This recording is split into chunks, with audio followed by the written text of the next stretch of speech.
Salut tout le monde, avec vous, Hamid Chkih, enseignant des sciences de la vie de la Terre à la direction provinciale de l'Aïoun, Académie régionale de l'Aïoun Sakhia Al-Hamra. Donc, dans le cadre du soutien scolaire, je vous propose aujourd'hui de traiter un exercice qui porte sur la génétique, plus précisément sur la génétique mendélienne, plus exactement sur le dihybridisme.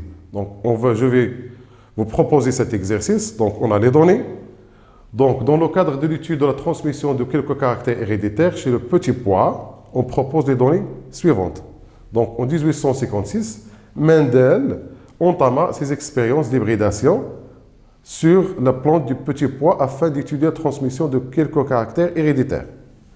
Parmi ces croisements, on cite les deux croisements présentés dans le tableau ci-dessus. Donc, Mendel a effectué quelques croisements dont on va prendre deux croisements qui sont portés sur quelques caractères héréditaires chez le petit pois, qui est la plante qui a été utilisée dans l'hybridation par Mendel.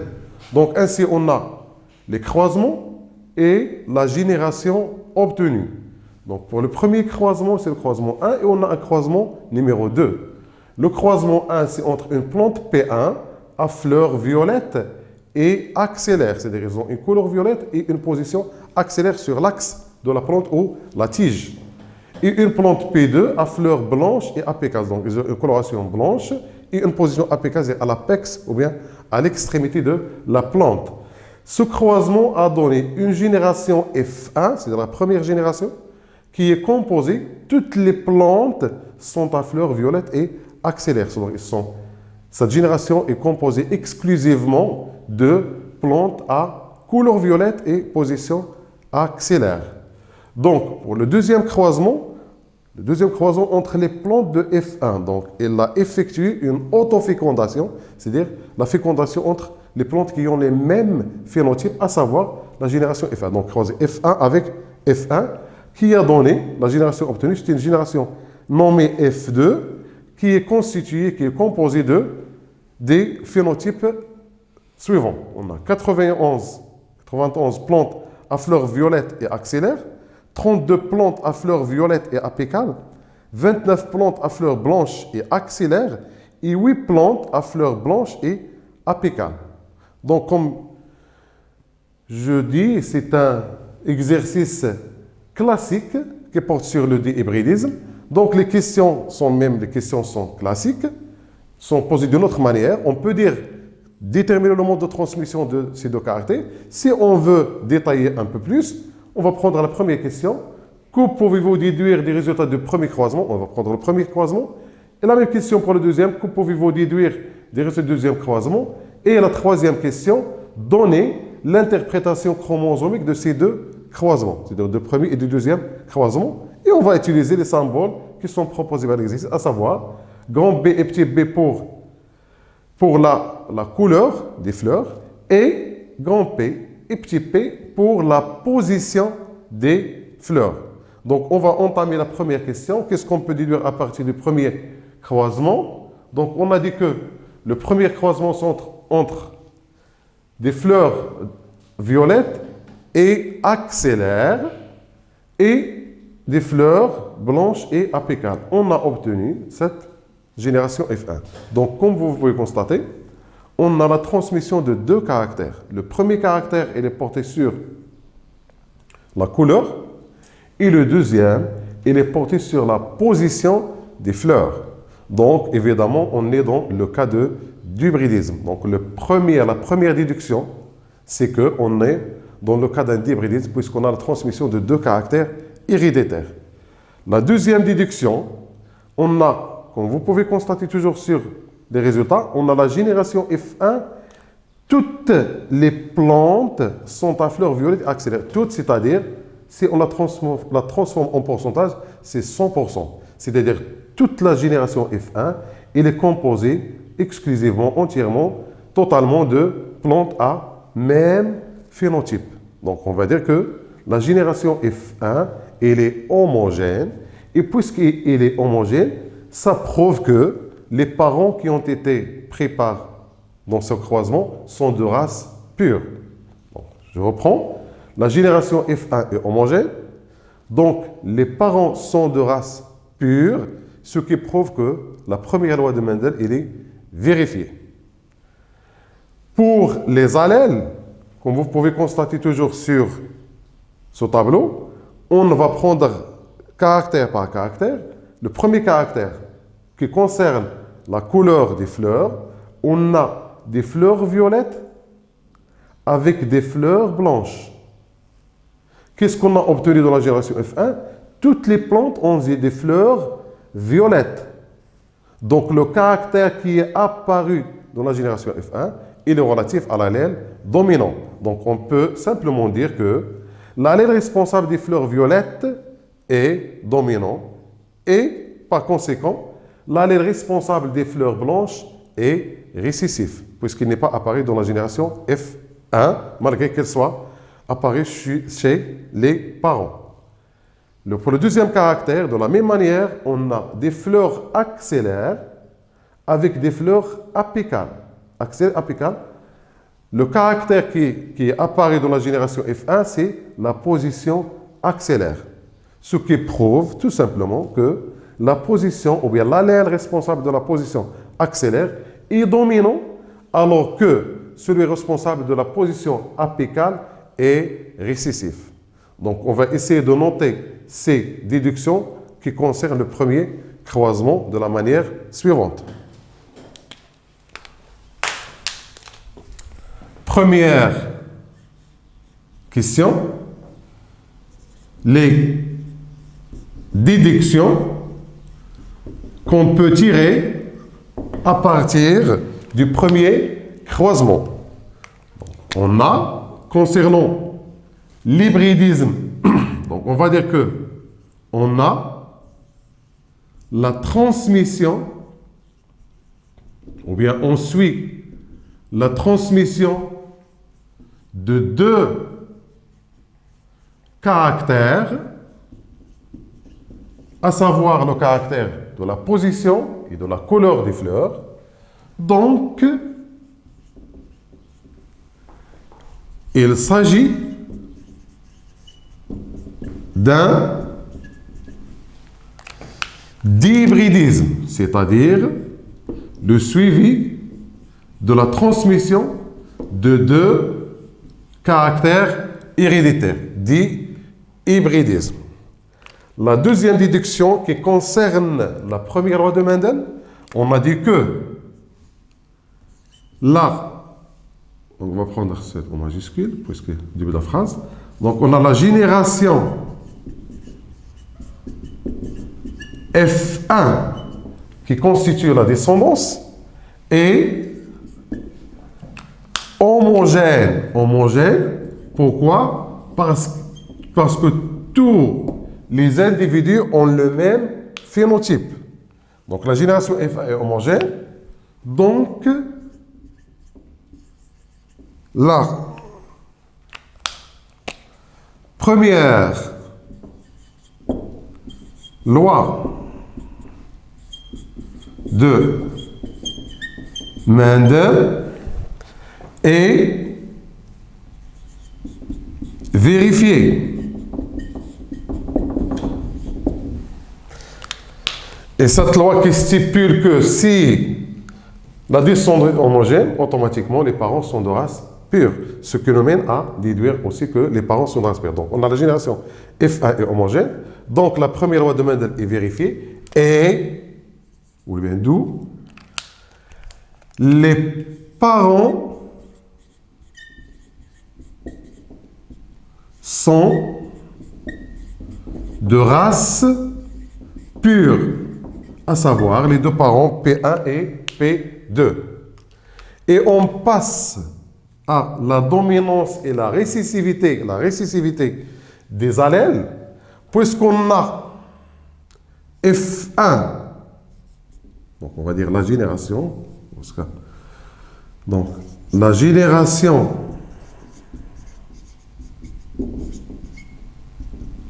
F1 est hybride. Pourquoi hybride? Parce que les parents P1 et P2 ont des phénotypes qui sont différents. Donc, puisqu'il est hybride, donc les allèles ou bien les caractères qui apparaissent en la génération F1 sont relatifs aux allèles qui sont dominants. Donc, on a l'allèle, je vais prendre en majuscule toujours, l'allèle responsable des fleurs violettes, c'est-à-dire de la coloration violette, est dominant, puisqu'il domine l'autre allèle responsable de l'autre phénotype, qu'on va symboliser par la lettre grand B, puisqu'ils ont été proposés sur l'exercice. Donc, si cet allèle responsable de la couleur violette est dominant, automatiquement, notre allèle sera récessif. Donc, on va dire que l'allèle responsable des fleurs qui sont blanches et bien sûr, il est récessif et qu'on doit symboliser par la lettre petit b puisqu'il est récessif. Et concernant l'autre caractère relatif à la position des fleurs, donc on a l'allèle responsable de la position axillaire et bien sûr elle est dominante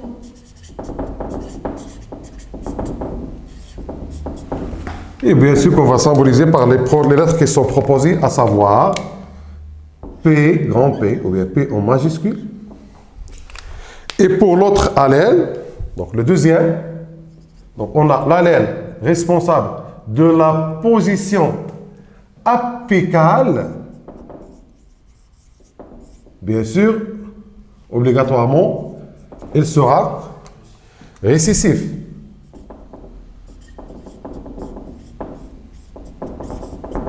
J'essaie d'écrire dans la même ligne pour pouvoir écrire les symboles et que ça sera très évident, hein, très simple à utiliser lors de l'interprétation chromosomique. Donc ainsi, on a pu donner les 3 déductions relatives au premier croisement. Donc on passe au deuxième croisement. Sur le deuxième croisement, donc on a le deuxième croisement, on a dit c'est un croisement entre F1 et F1. Donc c'est une autofécondation, c'est-à-dire F1 et F1, qui a donné les résultats suivants. Donc on va essayer de traduire ces résultats statistiques en pourcentage ou bien en proportion pour déterminer le mode de transmission de ces deux caractères. C'est-à-dire de déterminer si les deux caractères ou les deux gènes sont liés ou bien sont indépendants. Donc on procède de la manière suivante.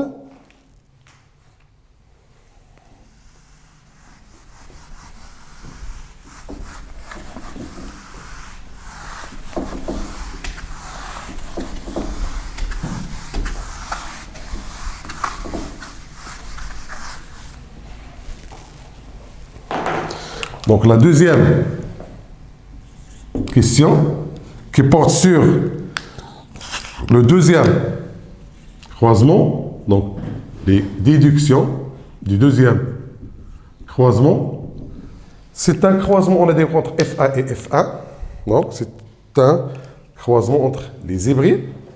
Donc on va dire que ce croisement a donner les résultats suivants. Bien sûr, ces résultats sont donnés en nombre d'individus qu'on va tout simplement traduire en proportion ou bien en pourcentage.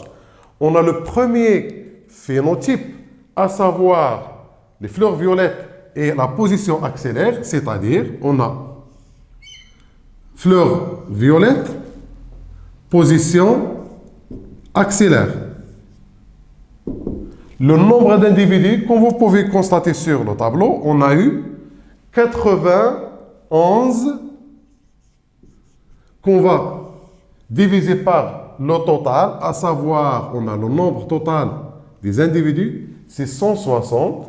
Donc, et on va multiplier par 100 pour avoir un pourcentage. Donc, on va par la suite prendre l'application numérique.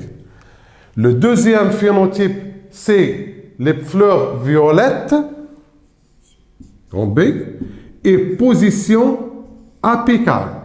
C'est-à-dire le premier, il est dominant, le deuxième, il est récessif. Le nombre d'individus, comme c'est présenté sur le tableau, c'est 32 individus par rapport au total fois 100. Le troisième caractère, comme vous pouvez constater, je ne vais plus revenir sur le tableau, je vais prendre, puisqu'on a les deux premiers caractères, les deux dominants, le premier dominant et le deuxième récessif, et c'est l'inverse. C'est le premier qui est récessif, le deuxième qui est dominant. Et le dernier phénotype, ce sont les deux caractères qui sont récessifs. Et bien sûr, on va prendre les valeurs statistiques. Le total des individus, ça reste le même, bien sûr. Et on va voir, on a 29 pour ce phénotype et 8 individus pour le deuxième. Et on va multiplier par 100 pour avoir un pourcentage. Donc, j'ai pu calculer les pourcentages que je vais noter ici. Donc, on a ici, je vais prendre par une autre couleur pour qu'elle soit plus évident. Donc, on a ici 56,87. Ici, on a ces 20%. Ici, c'est 18,12. Et le dernier phénotype, c'est 5%. Donc, après avoir déterminé les pourcentages de chaque phénotype, on va déterminer le mode de transmission de ces deux caractères. C'est-à-dire, on va dire, est-ce que ces deux caractères, ou bien les deux gènes responsables de ces deux caractères sont liés ou bien sont indépendants. Donc, comme vous pouvez constater, sur les pourcentages, on a le double dominant, il a un pourcentage de 56. Le double récessif, c'est 5. Alors que les deux autres phénotypes, ils sont comparables. Ouais. Donc, ça nous rappelle les proportions de 9 sur 16, 3 sur 16, 3 sur 16 et 1 sur 16. C'est-à-dire, ici, on peut écrire, entre parenthèses, c'est 9 sur 16. Ici, c'est 3 sur 16. Ici, c'est 3 sur 16. Et ici, c'est 1 sur 16. OK? Bon, et on sait que dans le cas où on a ces proportions, 9, 3, 3 et 1 sur 16, évidemment, il s'agit de deux gènes qui sont indépendants. Et donc, la troisième loi de Mendel, il est vérifiée. Donc, qu'est-ce qu'on va dire? Donc, on peut dire que ces proportions rappellent les proportions 9, 3, 3, 1 sur 16. Donc, ces proportions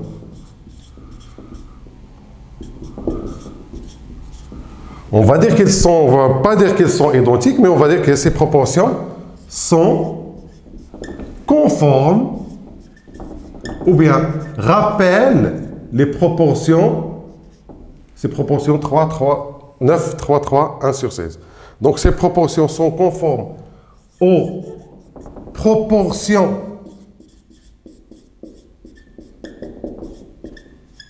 qu'on va noter par une autre couleur 9, 16, 3 sur 16, 3 sur 16, 1 sur 16.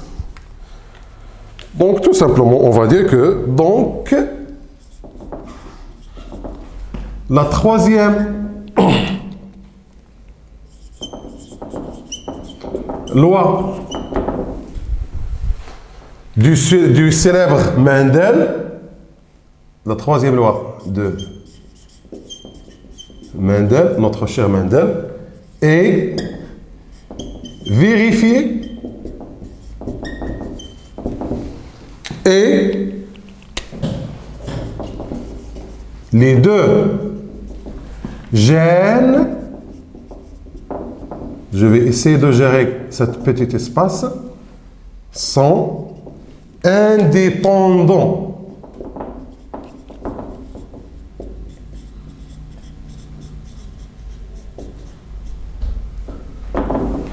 Donc, on a pu déterminer le mode de transmission de ces deux caractères, donc par l'étude des résultats statistiques. Donc, ces deux gènes sont indépendants. Donc, si ils sont indépendants, c'est que la troisième loi de Mendel est vérifiée. Donc, et on va essayer de donner l'interprétation chromosomique comme c'est demandé sur l'exercice. C'est la question suivante. Donc, on a la dernière question. Donner l'interprétation chromosomique des deux croisements. On va prendre le premier croisement et puis le deuxième croisement. Donc, on va procéder de la manière suivante.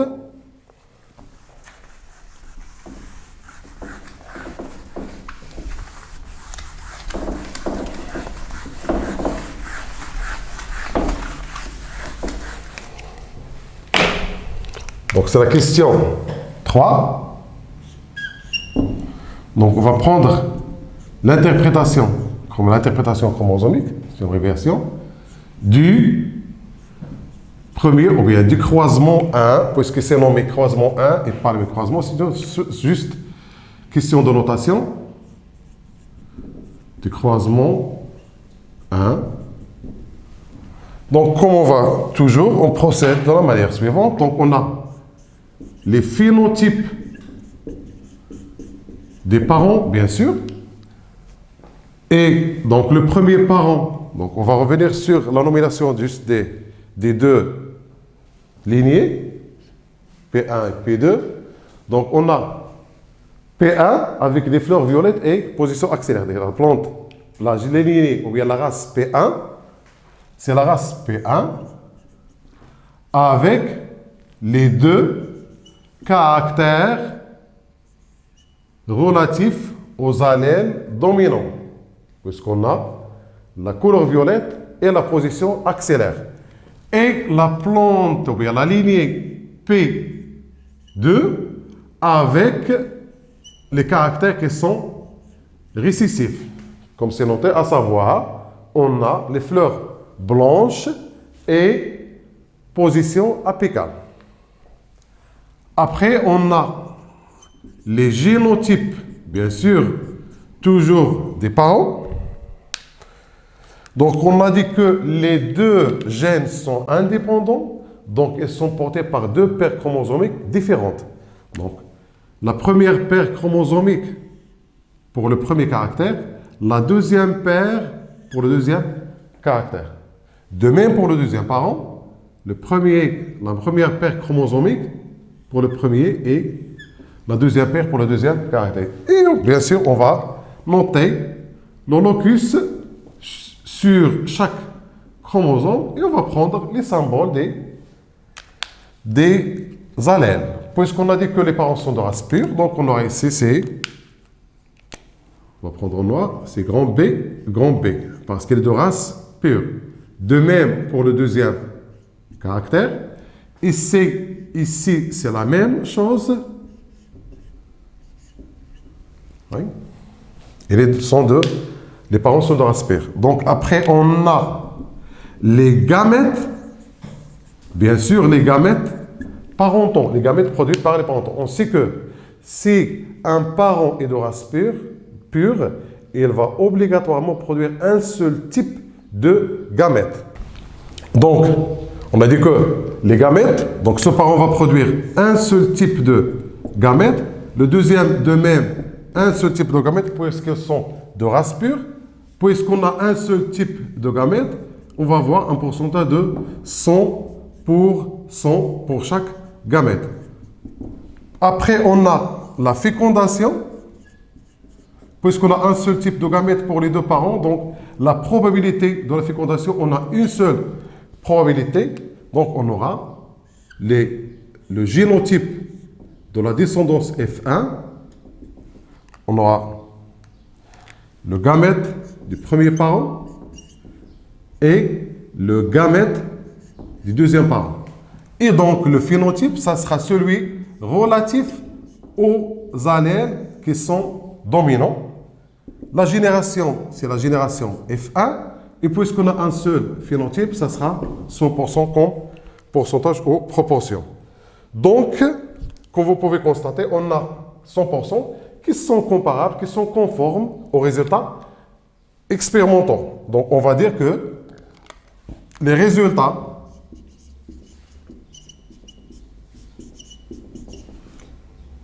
théoriques qu'on a proposés sur l'interprétation chromosomique sont conformes aux résultats expérimentaux obtenus à partir de l'hybridation. Donc, c'est l'interprétation chromosomique du premier croisement. Donc, rapidement, on passe à l'interprétation chromosomique du deuxième croisement, c'est-à-dire F1 avec F1C. Donc, on va effacer le premier croisement pour qu'on passe au deuxième.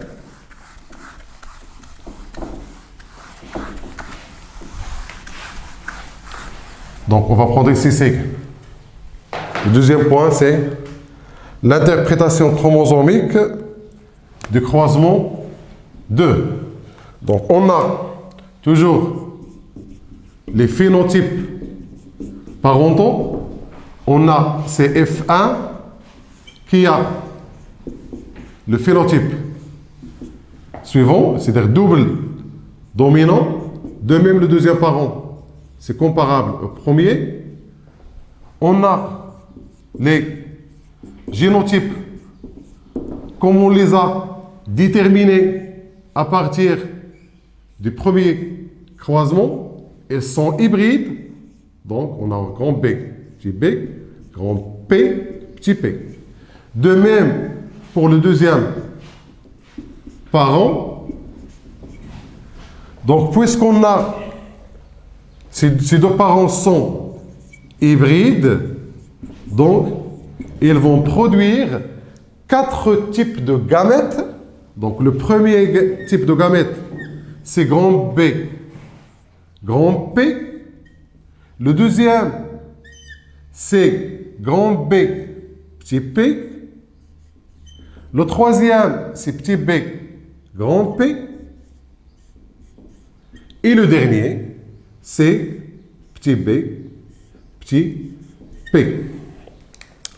Puisqu'on a la possibilité de voir ces combinaisons est la même, donc on aura comme pourcentage 25% pour chaque gamète. Idem pour le deuxième parent, les mêmes types de gamètes avec les mêmes proportions, toujours 25% pour chaque type de gamètes. C'est petit p minuscule.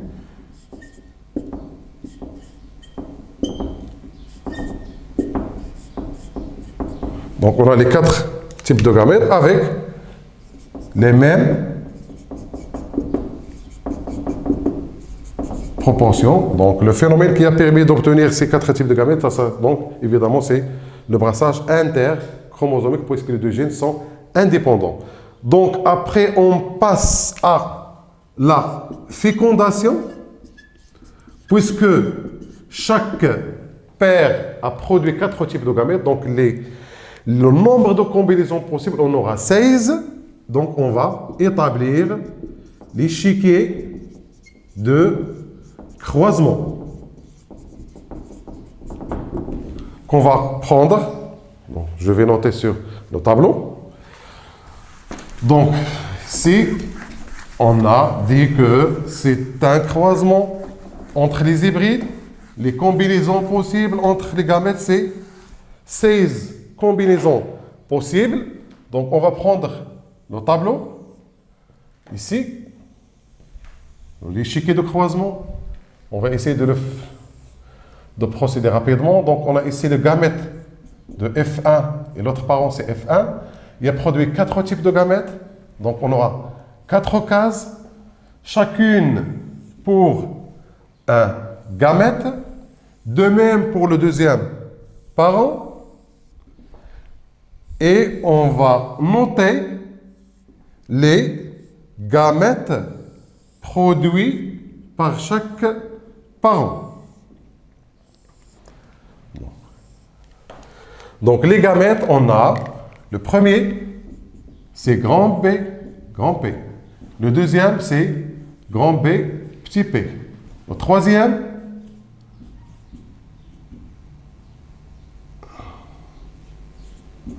et le quatrième et dernier. De même pour le deuxième parent. Évidemment, ce tableau, cet échiquier, ça peut un peu plus de temps. Donc, par exemple, avec les autres échiquiers habituels. Donc, je vais vous donner une méthode pour un peu gagner un peu de temps. Donc, avant de mettre, donc je vais noter ici ou bien les chromosomes pour essayer de gagner, de gratter quelques secondes. Hein? Puisqu'on a ici, bien sûr, ces 4 chromosomes, c'est-à-dire 2 paires chromosomiques.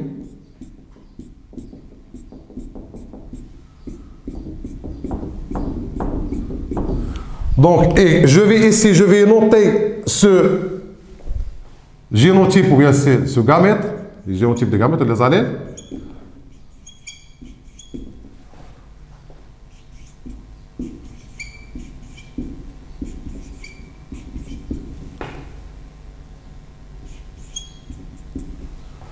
Par la suite, de la même manière, pour les 4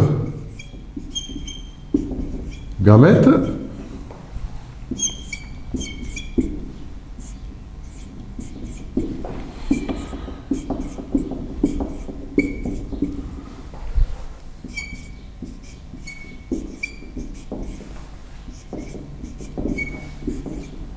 et de la même manière, pour les deux, on a grand B, grand P,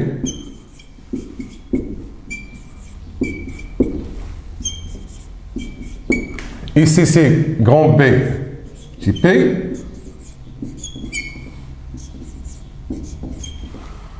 donc de cette manière, on peut, comme je dis, on peut gagner quelques secondes dont on peut bénéficier pour une autre question ou bien pour un autre exercice. Et bien sûr, après avoir écrit, on va faire une petite vérification que vous devrez bien sûr faire chaque fois. Donc, et on va prendre les phénotypes. Donc ici, on a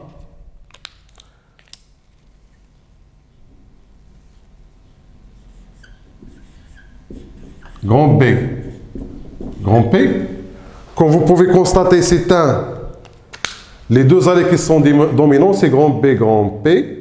Ils vont dominer sur toute cette ligne et sur toute cette colonne. Donc, on va voir ici, grand B, grand P.